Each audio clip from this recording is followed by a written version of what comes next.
itu akan memiliki fascia, ya.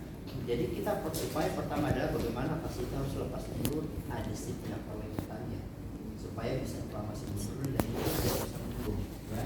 Kemudian kita melakukan mobilisasi. Jadi saya perhatikan di sini batas ototnya, kemudian kita lakukan mobilisasi seperti ini. Ini dua fascia begini. Kalau teknik yang baru-baru ini diadakan di rumah sakit di Halim, maka dia akan memberikan teknik seperti ini.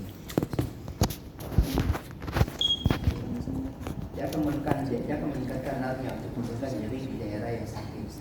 Tapi kami tidak akan, kalau metode kami tidak memberikan rasa sakit. Ya, tapi dia akan sakit kalau betul-betul ada inflamasi hebat di situ.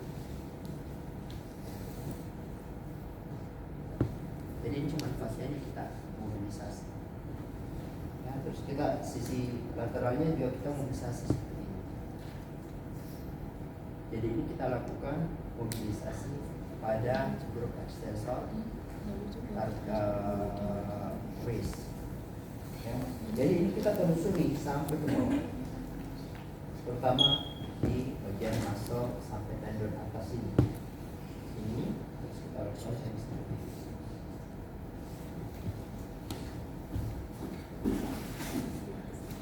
Tapi kalau si ahli itu mendapatkan permasalahan ternyata sebelum bertanding, maka Anda harus telusuri sampai di bagian atas. Karena bisa saja dari fascia, misalnya di axillaris, atau fascia di area tricep, atau fascia di daerah bicep ini terjadi adesif dan mempengaruhi tarikan di sini sehingga ini akan lebih ketarik. Jadi ini kalau ketarik seperti ini misalnya fascianya adesif, maka dia akan satu-satu melakukan fleksi. Ada keterbatasan. Makanya kadang ada atlet ya ataupun orang sakit, kalau dia mengalami keterbatasan seperti ini, belum tentu itu diakibatkan oleh adanya misalnya pembentukan otot. Tapi mungkin dengan teknik rilis fascia saja itu sudah bisa dia relax. Ya. Pada prinsipnya juga contoh misalnya terjadi gangguan postur seperti ini, ya. Pada saat gangguan postur seperti ini, ya, kemudian dia akan melakukan gerak fleksi ke atas, dia dengan sendirinya mengalami keterbatasan karena adanya posisi rondet ke depan, ya, sehingga pada saat kita melakukan mobilisasi di sini bisa saja ini membuka di sini, atau kita bisa juga mobilisasi di area anterior. Jadi kalau kita berbicara sendiri fascia, ini kan membungkus ini. Misalnya ini membungkus. Ada fascia pectoralis, kemudian ada fascia di supraspinatus, ya. Terus di sini ada axillaris. Salah satunya saja menarik begini, maka ini akan mengakibatkan gangguan pada gerak shoulder. Salah satunya saja. Jadi orientasi kita itu kalau misalnya terjadi terjadi keterbatasan ROM, maka jangan, kalau saya jangan, jadi ini berdasarkan teori, jangan melakukan langsung dengan teknik exercise. Karena kalau misalnya seperti ini, posisinya seperti ini ya, misalnya ini pasiennya di axillaris ini terhambat, kemudian coba angkat tangannya ke atas, maka dia akan terhambat seperti ini. Terus kalian melakukan pasif. Kapan kalian melakukan pasif dan memaksakan ini sampai ke atas, maka ini bisa robek. Pasiennya bisa robek. Makanya prinsip kami itu biasanya kami lakukan memfascial release dulu sebelum melakukan exercise. Kami tidak akan pernah memberikan exercise kalau fascianya belum betul-betul rilis. Tanda-tandanya bagaimana kalau dia rilis atau tidak? Ya, kalau misalnya dia masih terbatas dan pergerakannya sudah soft, lembut, berarti itu sudah rilis. Jadi tinggal ditambah dengan misalnya exercise, misalnya hot relax untuk menambah, karena dengan adanya adesif pada fascia ini akan mempengaruhi cross bridge pada actin myosin pada otot. Kalau itu terjadi lama, dia akan memendek di dalam sini. Jadi kalau kita sudah rilis, sudah punya, jadi ini tandanya kalau fascianya bermasalah,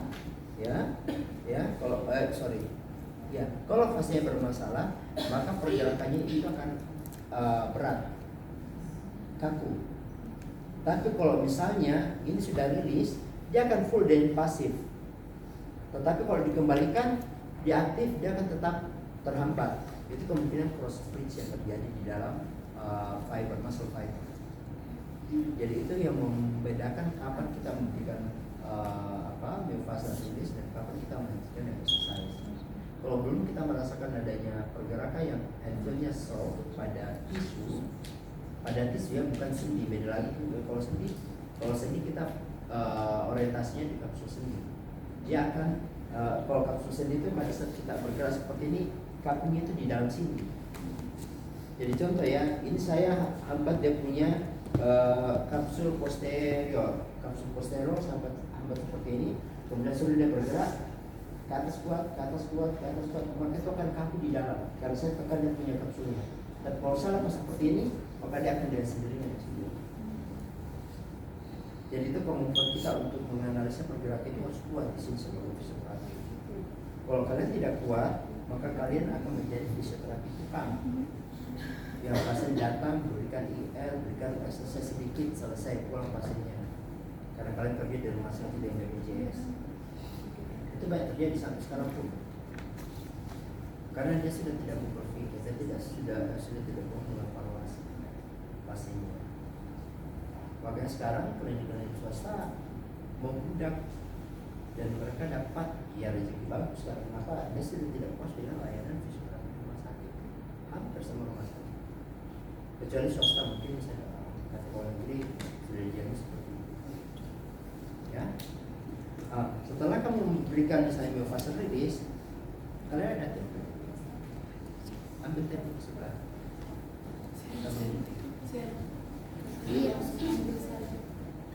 Saya bilang kakak yang senang. Ya. Jadi ini kita lakukan. Terus yang kedua, kalau kita berbicara finger spray itu paling banyak untuk polypop biasanya. Kalau dia misalnya memberikan apa ini? Passing.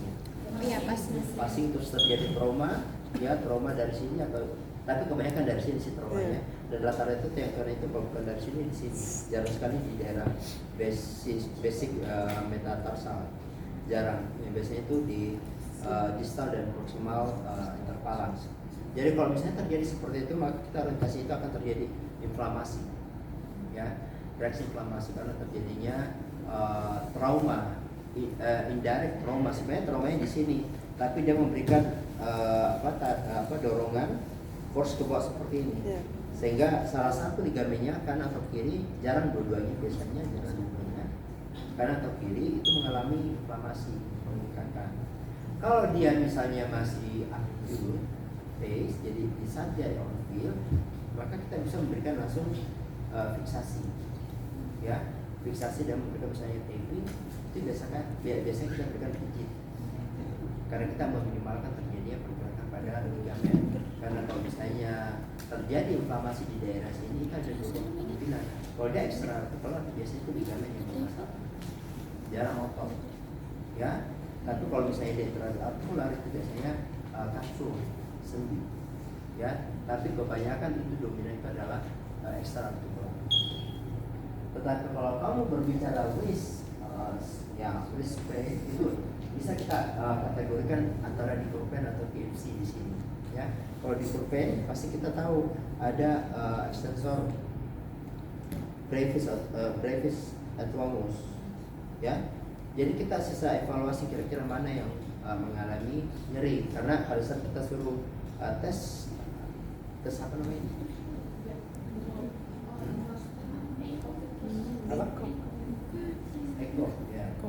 Ada satu lagi yang kita finger stain. Jadi kalau misalnya kita melakukan cara seperti ini, pasien itu mampu mengidentifikasi di bagian mana yang nyeri. Apakah dia di daerah sini? Kan ini ada dua nih, coba. Ini kan ada dua nih tendon di sini. Dia bisa mengidentifikasi which is whether apakah di daerah sini atau di daerah sini. Ini brevis, ya. Yang mana brevis di sini? Lateral atau medial yang brevis?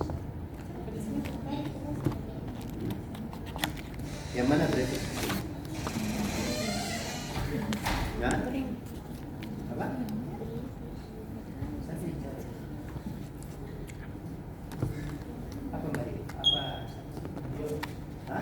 ideal. Ya, itu brevis karena panjangnya itu cuma sebatas sini. Sampai sini dia. Kalau longus itu bisa sampai di atas sini. Makanya pada saat dia melakukan fecal stand test, maka dia akan langsung menunjuk, oh ini yang paling sakit. Apakah di bagian sisi lateral ya? Tapi kalau kita bicara TFC, pasien pada saat dia melakukan gerak seperti ini kita nyeri. Karena biasanya yang robek itu di bagian cartilage di antara equiprum sama ulna. Dia di base ulna, terus dari situ equiprum bone. Ya, sekarang saya akan perlihatkan bagaimana melakukan ini sampai jam berapa? 11.40.